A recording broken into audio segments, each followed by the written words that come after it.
Hello. Hello. Hello, this is Joe Peters from MOMFIT. Welcome to the Spanglish World Network and H.E.R Network in Single TV channels 250 and 251. Please remember to download both the Single TV app on the respective app stores, iOS and Android devices.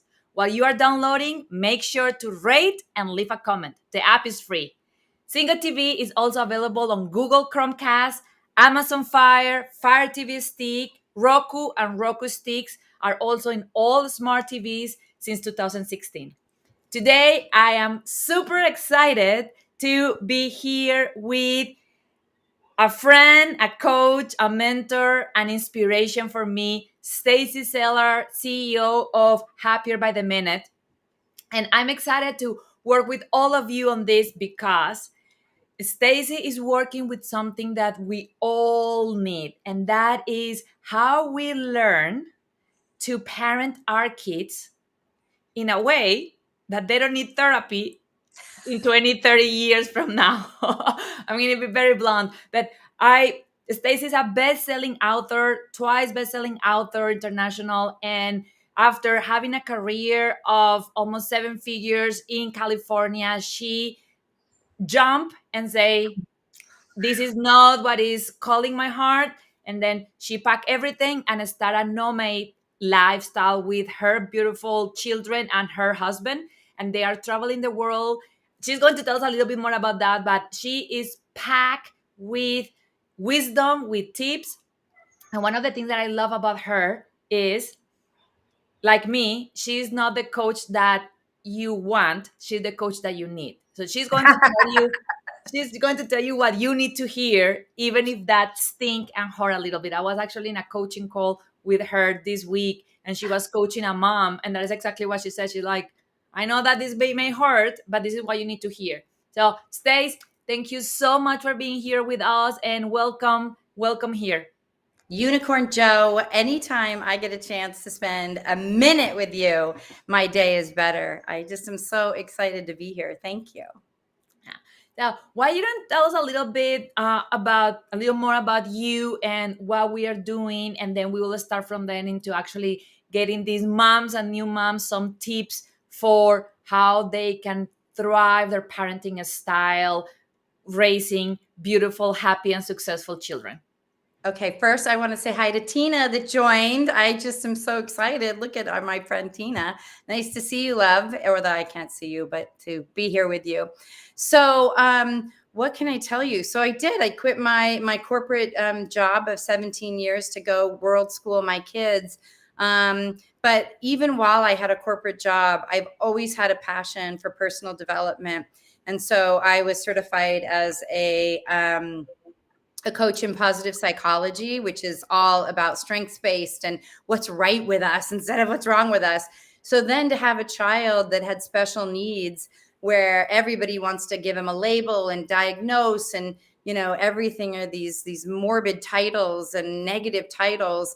I said there's got to be a better way. So I got certified in conscious parenting with Dr. Shafali, my friend and mentor, and who wrote The Conscious Parent and Oprah's favorite mom.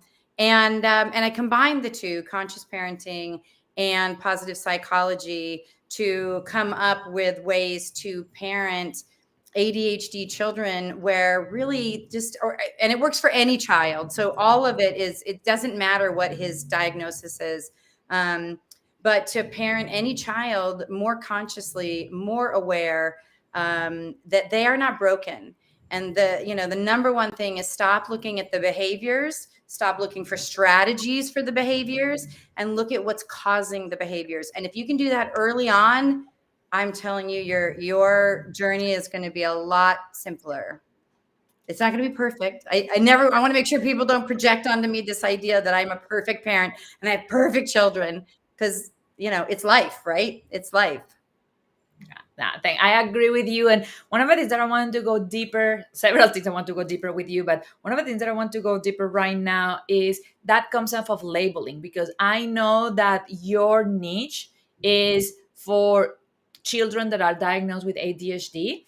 And I also know, and I was talking with you early this week about this, I also know that children tend to be labeled with not only that, but there is something broke in society that we want to label children into boxes on. Okay, so you cannot stay still, and you are good at this and you're bad at this. So that is why I think that what you are doing is so important, and I want you to share with us the story of your children first, and then also after that I want you to tell everybody, because if you know somebody with, I'm gonna reframe. They are not with. If you know somebody that is diagnosed with ADHD, Yep. stays change the meaning of the ADHD, and I want you to share that, because that is going to be a nice frame for all of us to start seeing that not as a disease, but as a superpower. So why you don't Yeah. tell us a little bit about your children and your journey as a mom, and then go from there with the ADHD and what that means to you. Well, let's just start. ADHD, a dear human developing. We're all developing, right? Why do we need to put any labels? All of us, there's some neurodiversity in all of us. But let's go back to what we are socially conditioned to believe is a good child. And what we want is a good child. Because if we have a good child, guess what it means? We're a good parent. And we want to believe that we're a good parent. And we want to believe that if they're a good child, then they will have a good life. They will have a good job. They will have a good paycheck. I'm very dramatic about this.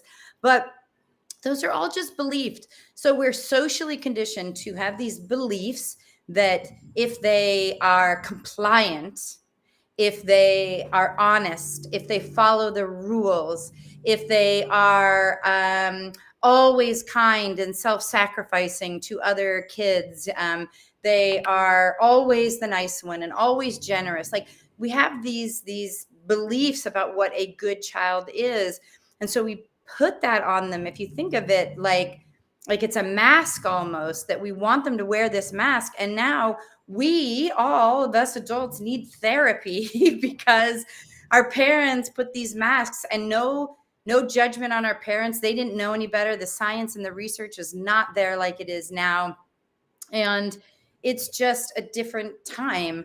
But we were expected to be this certain way, and now we grew up thinking we need to expect certain things about our children, that they behave, that they eat all their dinner, and that they eat all the vegetables, and that they never complain, and that they wake up when we ask them to wake up, and get dressed when we want them to get dressed, and throw their clothes in the laundry. Like, there's so many things.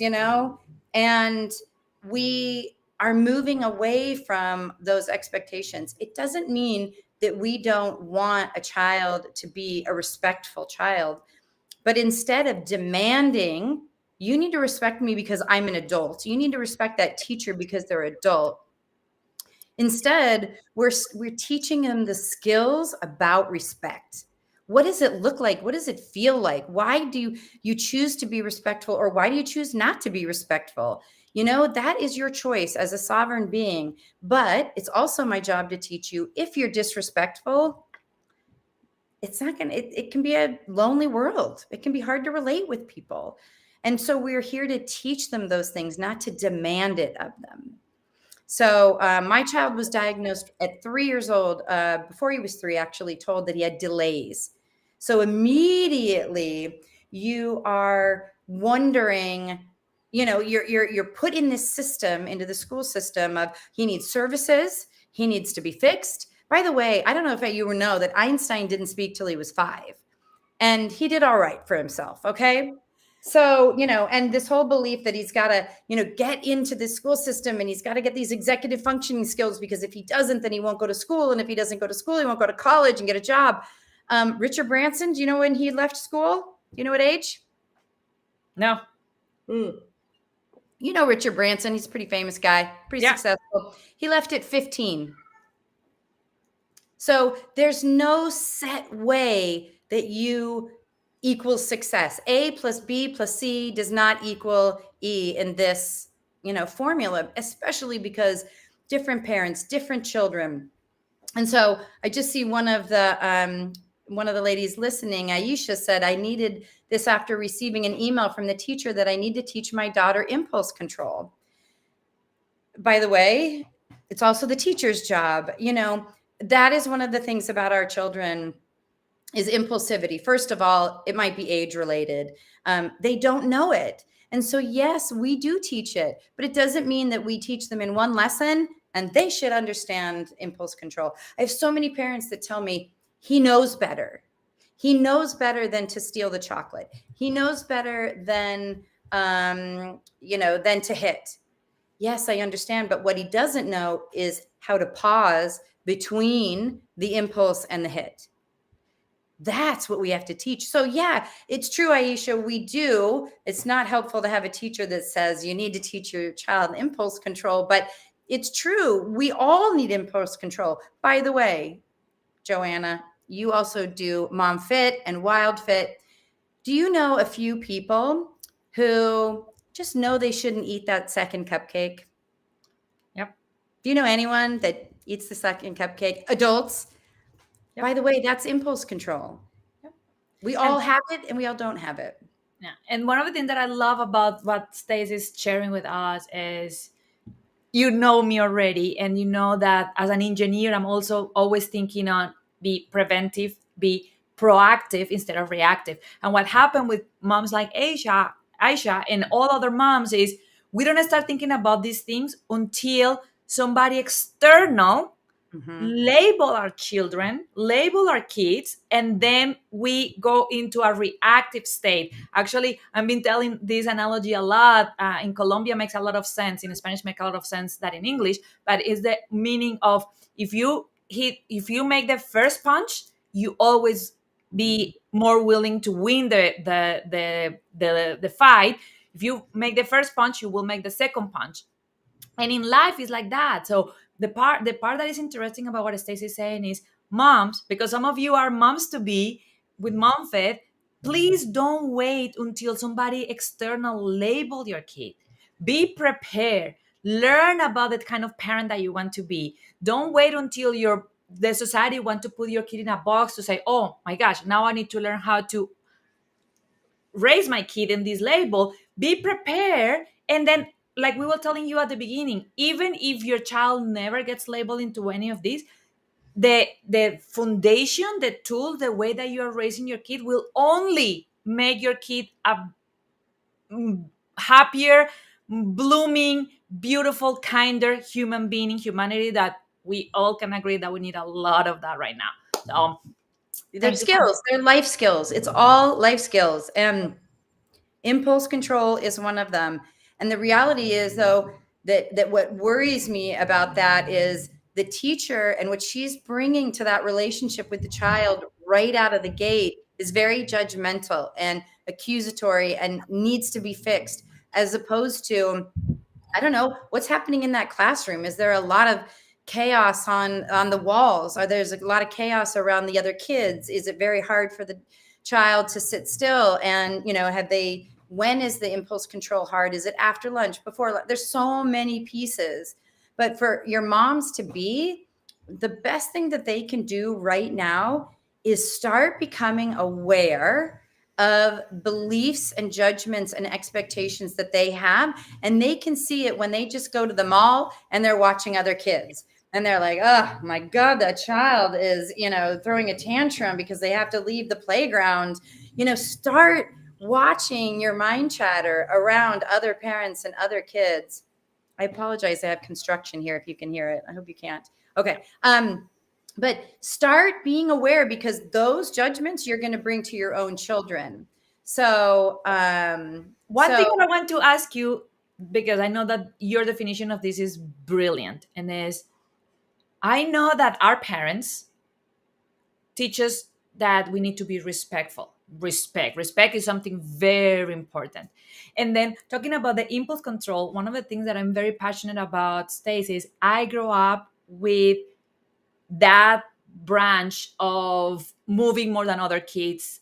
And back then there was not a diagnosis, so I never was diagnosed. But I yeah. remember one teacher talking about you and how you are telling that teacher was not being fair. One of my teachers, instead of judging me and saying you have to stay still, because usually what happens with these kids are they are very fast, they finish everything first, they get very distracted, and instead of she pushing that, she give me the title of the class secretary. So as soon as she saw that I start moving around in the classroom, she will call me and send me to one office, to the principal office, to take this paper, and then go to the cafeteria to take this paper.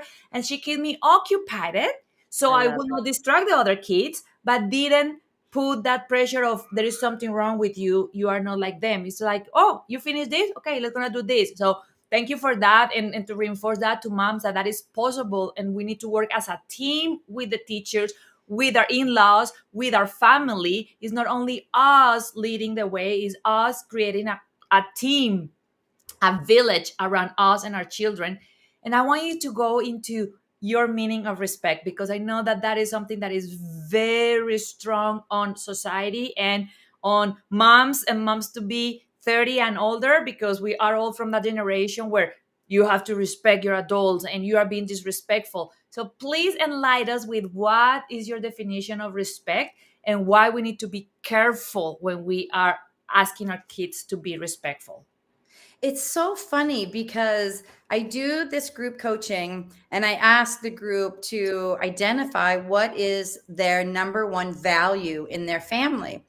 And so for me, it's kindness, and it's just the word. It's not right or wrong. There's different ones, and there isn't one that's better than another one.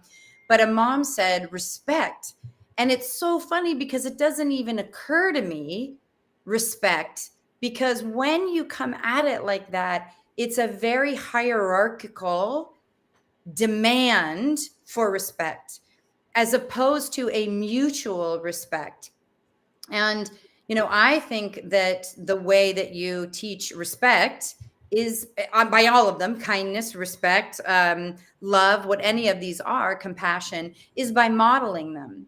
And if you really stop to look at whether you are respecting the sovereignty of your own child and their likes and dislikes, whether they want to eat soup for dinner or not, are you truly respecting them? But you're going to say, well, no, because I know better. Well, how do you know better? And for this child, this being in this life, and this go around with these parents and these peers, and you know, there's just so many pieces to it. And she was also talking about respect for the teacher. And what if a teacher doesn't warrant respect? What if they're not respectful to the child?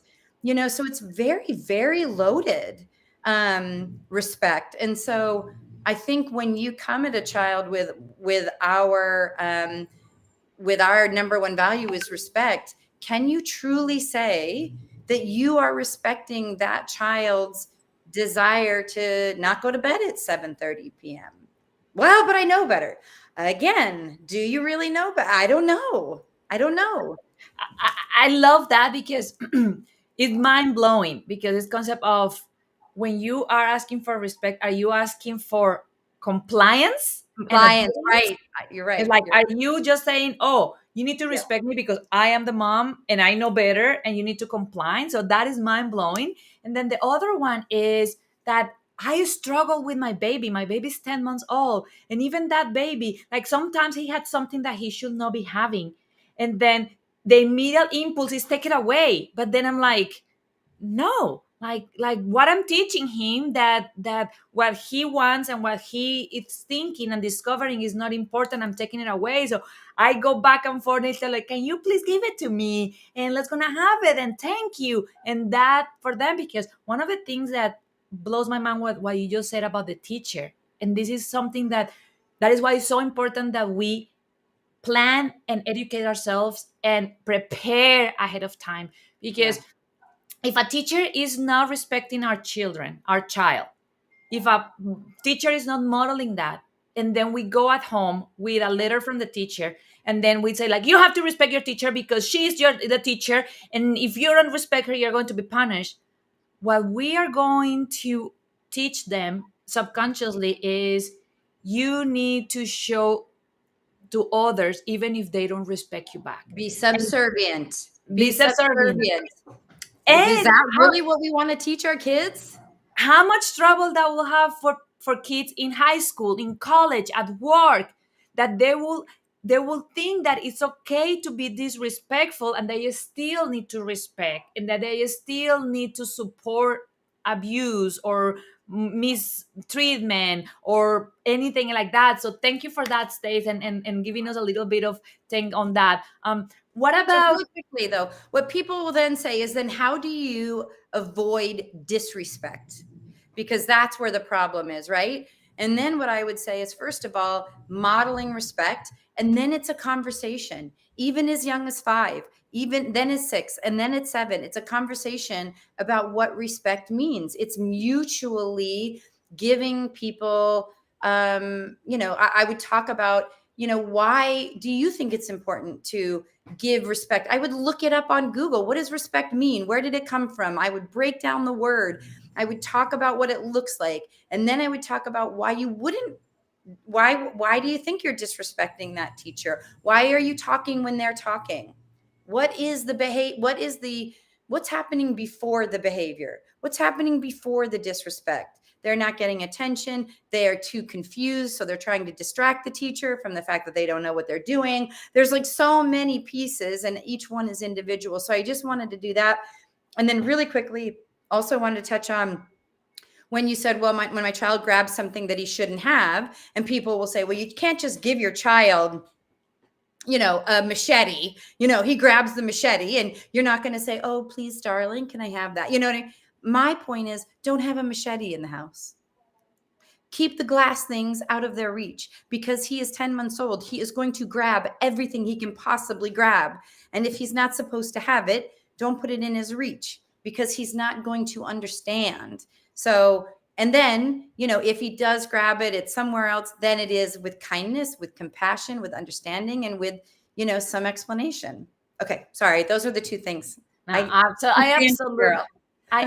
absolutely love it. And one of the things that I would love your insight on is that we have also another guest talking about this, is how we can work with family and friends. So it's gonna say, okay, as a mom to be, or as a new mom, or even as a mom of a young child, I decide that I want to follow you and learn from gentle parenting and be gentle with my kid and raise that. How do we handle first the pressure from family saying, oh, your kid is going to be a little brat, that is why your kid doesn't know how to behave. So first that judgment from others, but then the other one, how we protect our child from not being exposed to a different parenting when they are with grandparents or with uncles and aunts, because then it will be in my opinion, will be super confusing for the child. Like when I'm Yeah. at home, this is how we handle, but then I'm in this other house and then they're doing something completely different. So I would love if you give us some wisdom and tips and Yeah. insight into that. Yeah. So, gosh, there's so many layers to that. First of all, we can't change anybody else, right? I can't change my husband. I can't, so if I don't. I'm lucky enough to have a husband that is open to all of this. But, there's a lot of moms whose husbands are still in this old school strictness. And so you can't change anybody else. You can expose them to it, you can show them. But so I lived in a multi-generational house for a while we were remodeling. I had my parents, had my sister, my brother-in-law who was an only child, who brought up very old school, very disciplinarian, very sit down at the table. If you're letting him run wild, you are a terrible parent. And he even said that to me at one point. He told me that he thought I was doing a really bad job. So I have definitely experienced this. And the reality is he doesn't understand my child. He doesn't understand what my child can and cannot handle, what he needs, whether he can sit down at a table and sit through a whole meal, whether he, my child's a vegetarian. He is very, very sensitive to people eating meat around him, doesn't want to sit at the table. This brother-in-law thinks he should just sit at the table. So my job is not to convince my brother-in-law. My job is to protect my child and to work with my child. And understand that if that makes him so uncomfortable to sit at a table where other people are eating meat, I'll sit at a different table with you. And then I need to work on myself enough that I can handle the judgment. So there's a couple things that I do also is I will send articles to my mom who I know is open, but I don't send articles to anybody else in my family because A, they won't read it because they're too busy or they're not open to it. And so I don't send them articles, but the reality is they may not understand your child. So my job is to protect them. And if I know that his grandparents are abusive and will put him in the corner and will give him a timeout, I'm not sending him to the grandparents' house alone. I'm not, because that can be really, really damaging. And, my job is to teach my child, if he's around his cousins who are swearing all the time, I can't, change that, but I can go later and say, hey, I just want to, talk about what happened there and how they were talking to their mom, and say, I just want to remind you that we don't talk like that to each other. And that's something that they do, and that's their own dynamic. And we can, let them have their dynamic, but, that's not what we do. So we talk about it too. If he's exposed to things, or other behaviors or other parenting or other disciplines that I don't agree with. Wow, that's powerful, and that talks about something else that I want you to touch base on, and is the part of the boundaries, right? Because then what you were saying on how a mom can work on herself to the point that she, Yeah. because that is something that I tell my moms every week. You only have two jobs: look after yourself and look for your child. That's it. Like, anybody else emotions, anybody else reactions are your responsibility. But how we as moms can start going into that journey when we are still a smaller portion of population. Like, Yeah. I know that is one of my friends said this and say, when we the crazy ones be more, the crazy will be the other ones. But Yeah. until that point happen, then how we can keep working in ourselves? Because the other thing that I know is, as more we are regulated and as more we are self-regulated, as more we are going to be able to help our child to regulate himself or herself. So in those cases, for example, how a mom can prepare and work on herself to have clear that her job is taking care of her and her baby, Yes. and that almost have a chill around her to actually understand that those judgments, that those critiques, that those things are not personal. Yeah. I'm going to say something that is not going to be very popular. Go ahead. You Stop are the coach scrolling. that we need, not the coach that we want. Stop scrolling. Oh, I just spit. Sorry. Stop scrolling. Like, here's the thing. I think that we spend a lot of time on social media and on TV and doing things that are not enriching us. We scroll and I see a couple of little things, but and then I get sucked into this vortex of, of social media that, 2 hours later I've watched 45 gender reveals and I'm like, I don't even care about gender reveals. Like, I don't even know it, like that's not making us better. And I think that putting down the social media to do a course, hire a coach, read a book, about this new mindset, about conscious parenting, about, where are you working on yourself? Where are you building up your foundation so that where are you building your self-regulation, your co-regulating skills? How are you, you can only do better when you know better. And so I think that it's you have to focus inwardly, and the more that you're scrolling, the more you're just looking outside yourself, and it's not there. One other thing that I was talking with our previous guest too is, it helps when we also connect with the fact that whatever they are saying, two things, whatever they're saying is their projection from their personal experience, from where they came from what they learned. But then the second one is 99% of the time, it also comes from a place of love, because they care, they love us, they care about us, and in that way they think that they are trying to help, they think that they are, that their way is the right way, and they're trying to share that with us, and that may help to actually don't escalate things but de-escalate things. So coming from that perspective, Yeah, because I I have. want to talk with you about escalating and de-escalating, because I know that that is something huge that you do Yeah, with parents and children, and I want to connect that into that thought too. I have two quotes that are my favorite quotes. Your opinion of me is none of my business, right? And people are allowed to be wrong about you. So many times, like that has saved me because so many times we'd rather be right than be happy. And we want to be right. We want them to know that we were right. We want them to know that I am a good parent and stop judging me. I don't need him to know that I'm right. I don't need him. I'm just talking about my brother-in-law because it's the one reference I have, but I don't need, he's allowed to be wrong about me and my parenting and my child. I don't need, like, so the less time I spend worrying about whether he's right or I'm right or telling him I'm right, that's all the energy I'm going to put into my child and myself.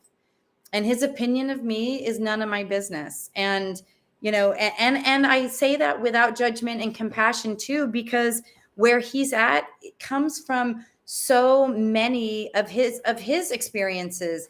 Like, I can't possibly understand how he got to where he is and what he's been through, so I have no judgment about that either. So he's allowed to be wrong. Like, okay. And you just kind of have to, I love that quote. They're allowed to be wrong. That's powerful. People are allowed to be wrong about you and your parenting choices. Actually, that hits very close to my heart, because when my baby was born, and I we had milk issues, and we were not producing enough milk, and I was very stressed. I get a lot of pressure and judgment from people very close to me, saying, you are doing the hardware, and then you can go into formula and be happy and get rid of it. And then I was able to do what you are saying, and actually respect their opinion, and saying, I was not doing something irresponsible for my child. That's my child crying. That I Yeah. was not doing He's something like, I have irresponsible. something to say about this. I was not doing something irresponsible for him, but I was allowing myself to choose what was important for me, and that was trying to breastfeed. So let's gonna talk I know about, your instinct right now is like, okay, is he okay? He's okay. He's yeah, okay. they are changing his diaper, and he's in this phase where changing diapers is World War III, him against the world. So hopefully my nanny will take him in a second and he will stop crying. Yeah. But So tell me good. a little bit about escalation and de-escalation. So I am a very visual learner, and so with my kids, I use zones. The zones of regulation, which is the blue, green, orange, and red, because that way I can visually say to them, when you're in the orange zone. By the way, when I'm in the orange zone, when Daddy's in the orange zone, when the guy in the car next to us is in the orange zone, right? There's nothing you can teach in the orange in the red zone. What we need to do is get them back down into the green zone. So when they're having a tantrum, if they've thrown something across the room, that is not the time to say, how dare you? You should not be doing that. You know better than that. You're never going to look at books again. I'm going to take your iPad away, whatever it is. That's not the time. That's the time to say, wow, to connect before you correct. Wow, you're having some really big feelings right now. Gosh, I know. Then when they get back down to the green zone, oh my gosh, do you remember you threw that book? Ugh. We really don't throw books when we get angry because it can damage it. It can damage the wall. So what do we need to do now? Oh my gosh, the book ripped when you threw it. So let's go get some tape and let's repair the damage that we did, because we're all going to make mistakes. We're all going to be impulsive. How do we recover? How do we reduce, recover, and repair?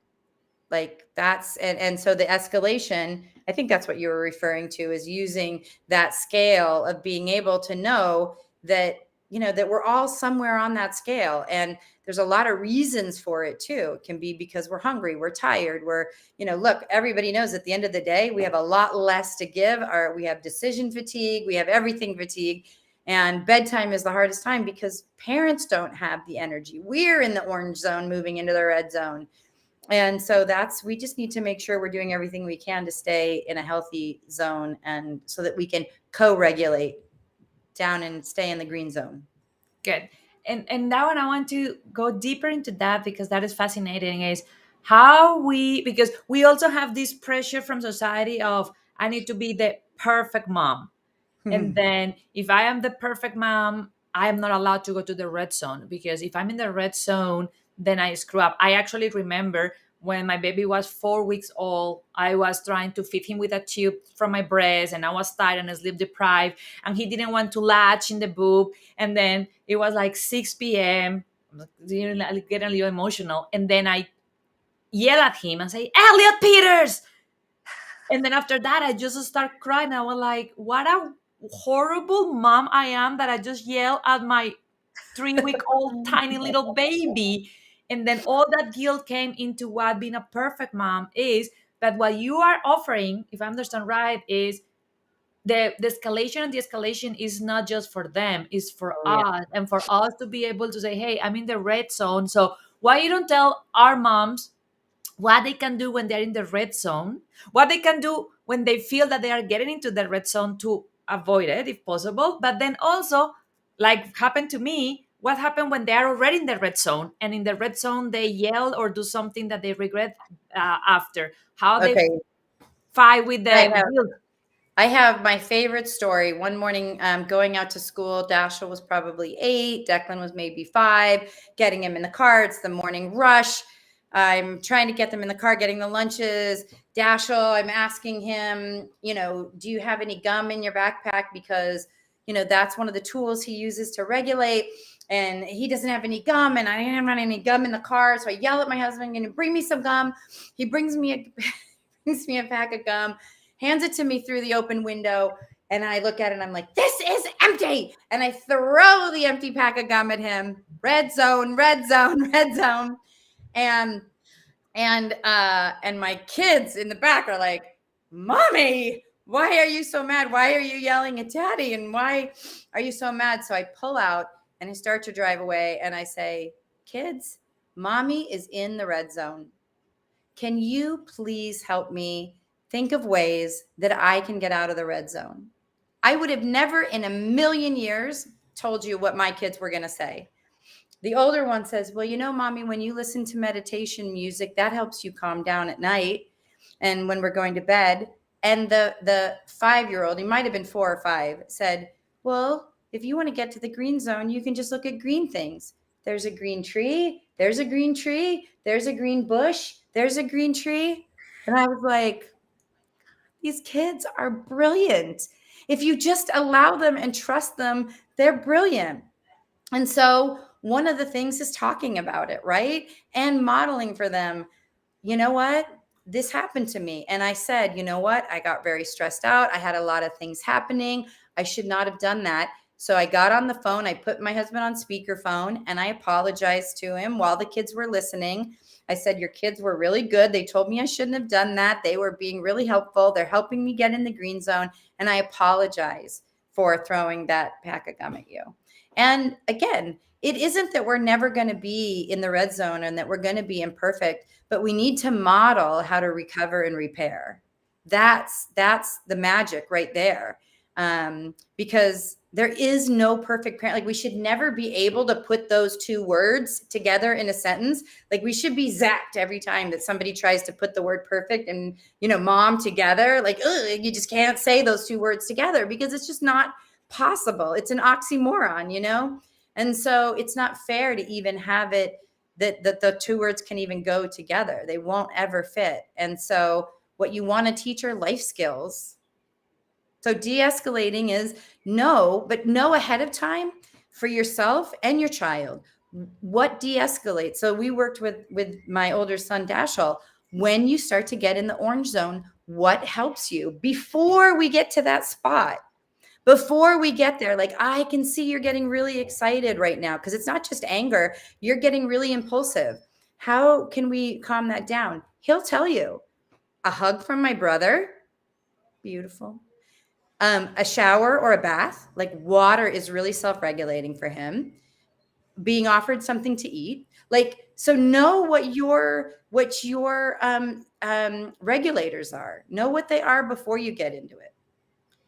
And I think that that's very powerful because that is something that we as parents, and we were taught like that too, is we try to correct in the moment when they are in the red zone. And there is something that you say a little bit ago that was connect before you correct. And that is being aware that if our baby, if our child is, like, for example, when he was crying out there, like, there is not much that we can do when he's crying because he's completely upset, his emotions are all over. So that point of connect before the correct is very good, and I want your insight on what are some tips and tools to do that.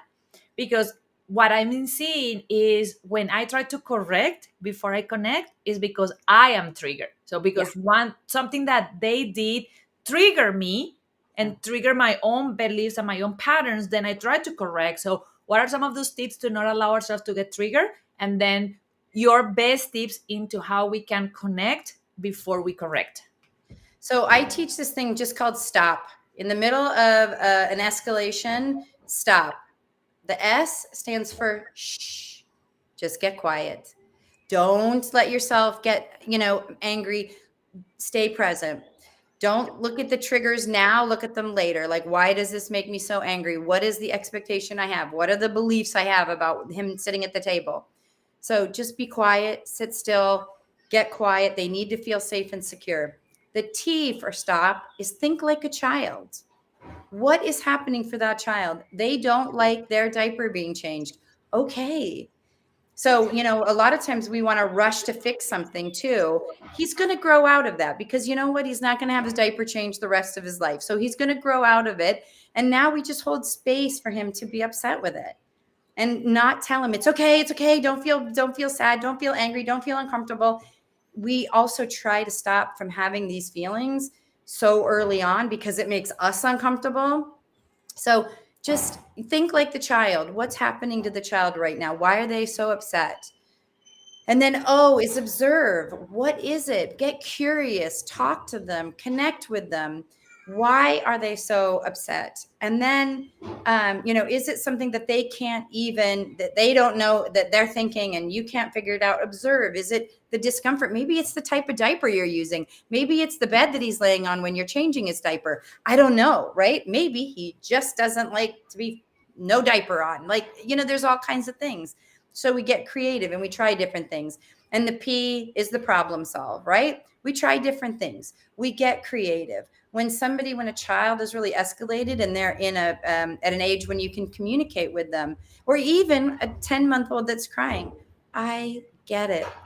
Just him seeing you say, I get it. You don't like this. And I'm sorry it's uncomfortable. And I'm going to do this as quickly as I can so that it isn't as uncomfortable for you for that long. Do you know what I mean? You empathize, you're compassionate. That's how we regulate. That's how we bring them down, is we just get present with them. Sorry, now you can definitely hear that. But so many times we want to get in control. We feel out of control and we're not comfortable with that. And also we start moving into the future. Oh my God, if he doesn't do this, if he can't get comfortable with getting his diaper changed, then every single time I change his diaper, it's going to be a nightmare. And then I'm going to have to lose my mind because I can't change his diaper 5 times. Like, just stay present with this one diaper change. You don't know that the next diaper change, he might be totally fine. So stay present. No, that's beautiful. Stop. So, moms, I hope that you write that, stop. Shh. Silence. T, think like a child. O, observe what is happening. And P, problem solving. That was beautiful, Stace. Stace, another question that I have for you that I would love for you to articulate a little bit more into this is that you talk about it, the part of the emotions and how because And that is something that I work with my moms, and with the relationship for food, and with that MOMFIT part also, is stop labeling some emotions good and some emotions bad, and then that rush that we feel of it's okay, it's okay. Actually, I was hearing a podcast this week of a psychologist, and she was saying that her baby got their vaccination shots, and then the baby started crying, and then her instinct was like, it's okay, it's okay. And then the pediatrician looked at her and said like, it is not okay, It he's in hurts. pain, it Yeah. hurt. And then she was like, oh my god, I feel like the worst mom, because I know all these and I didn't apply to my own child. But it's Yeah. that part of, what are some of the things that we can do to stop moving ourselves and our child into that, it's okay, don't cry, it's okay, you don't have to be upset, it's okay, and repress those emotions, but also the part of being a good boy, or you're being such a good boy, or you're being such a good girl, to label them into that bad and good. I want to hear your thoughts and your opinion on that. I mean, the good and the bad, there's no way of knowing what's good and bad. There's a Chinese parable about good and bad, and you can look it up. And but who knows, right? And um, I think let's see, what were we talking about? I totally just lost my train of thought because I was going to tell the parable. But um, I think when you're looking at your child and you're thinking whether they are good or bad, a lot of times what we do is we give it very conditional love, and we say we're unconditionally loving. But when they're being bad, that's when the mean face comes out. That's when we're more disconnected. That's when they're in a timeout. Is that unconditionally loving? When they are misbehaving, by the way, I don't think any child is ever misbehaving. I think they are miscommunicating. So if they're miscommunicating and you're creating this separation, I don't love you as much when you're misbehaving. I don't love you as much when you can't control yourself, when you can't self-regulate. Oh, but you're being good, you're being compliant, you're eating all your vegetables. Now I love you. You're so wonderful. So you have to be really careful of that. And the emotions, we are very uncomfortable as human beings with discomforts. And it's good. I mean, you have a splinter in your finger, it's uncomfortable. You're going to address it. You're going to take it out so it doesn't get infected. Your body is going to work, so that you get rid of it.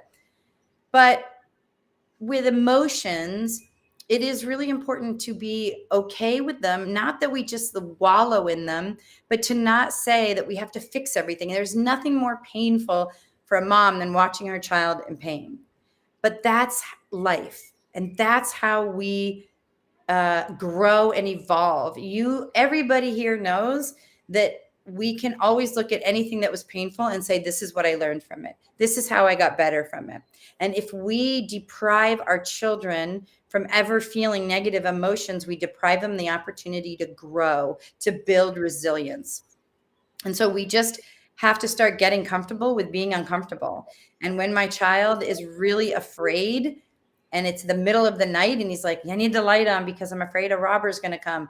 Not being like, you're being silly, there's no robbers. Don't be silly, turn off the light, go to bed. Oh, what caused that? 3 a.m. What caused that? Why are you so afraid? I mean, even if I'm tired, I'm really trying to help him unravel. Instead of just stop feeling afraid. Why are you afraid? What did you watch? You watched something on YouTube that was supposed to be funny and it scared you. Okay, why did it scare you? Let's talk about it. You're afraid someone's going to break into the house. Okay, how do we handle that? How do you take control? You're not a victim. How can you take control of being afraid of someone coming in your house? Okay, you're going to get locks on the door. Maybe why don't we learn karate or jujitsu or self-defense? Like, don't be a victim to it. So I'm teaching him how to unravel fear and then how to work with it.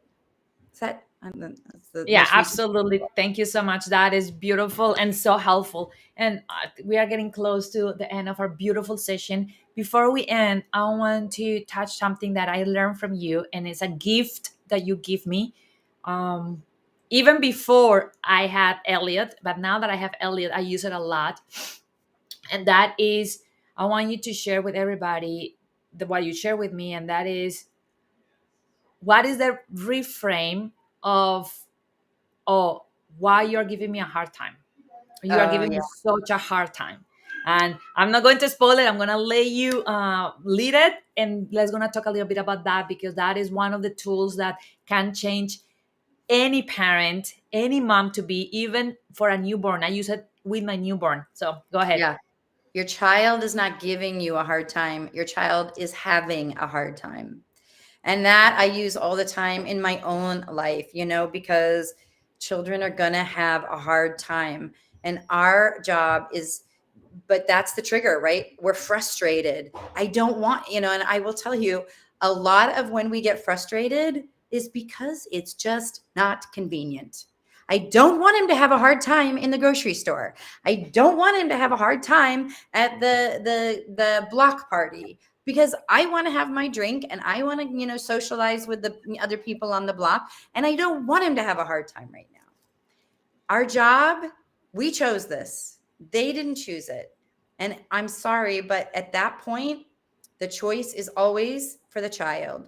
My child's having a hard time at a block party because it's too overstimulating. It is more important that I take him home, or I remove him, or I help him, than for me to sit and have a cocktail with some friends, because this is my choice.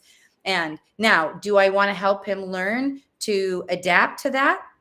Do I want to have him teach the skills? Yes, but not in that moment when he's in the red zone. And we circle back to the red zone, and we need to help him get back to the green zone, which might mean leaving. And that is so true. Like, this is one of the things that saved so many sleepless nights with Elliot, because sometimes he was just crying, crying, crying, crying, and I changed everything and I did everything in the checklist, and he was still crying. And then there was times that I was like, "Oh, why you're giving me such a hard time? Why you can just not sleep?" And then I had Stacey's little voice saying, "He's not giving you a hard time. He's having a hard time." And then for all of us mamas, when we start using that, that makes magic, because immediately we create empathy and compassion. Because, like I was saying, the worst thing that can happen to us is seeing our child suffering. So when we realize that they are having a hard time, then everything else lose significance and importance, because now we are like, wow, I'm sorry you are having a hard time. I'm here for you. Mommy love you. So, Yeah. Stay, thank you so, so much for being here with us. This was such a pleasure. Please, as we wrap up, tell the audience how they can connect with you, how they can keep learning from you. Oh my gosh, I never want this to end. I just want you to come and we'll just do this talk forever. I love it. Yeah, so you can find me on happierbytheminute.com, Instagram, Happier by Minute, Facebook. Certainly, you can email me, Stacey at Happier by the Minute, if you have any questions. I do a 9-week parenting ADHD, which again is good for any child that is ever going to have a misbehavior. So it's good for anybody. So you can find that on my website, which is happierbytheminute/ADHD. Thank you so much. And moms to be, I hope that you take a lot of notes, and like me, you start preparing and planning ahead of the time to choose the parenting place that fit you and fit your baby. And if you already have children, know that it's your job to protect your children and not let society to label it. And then there's people like a state that are professionals and experts to hold your hand every step of the process, because the reality is we are changing the people that needs to go live. So this show can also be here on Spanglish Radio Network. Please check out www.spanglishworld.ca for all the news and programming. Spanglish World, watch it, hear it, read it, download it, and leave it. And love it.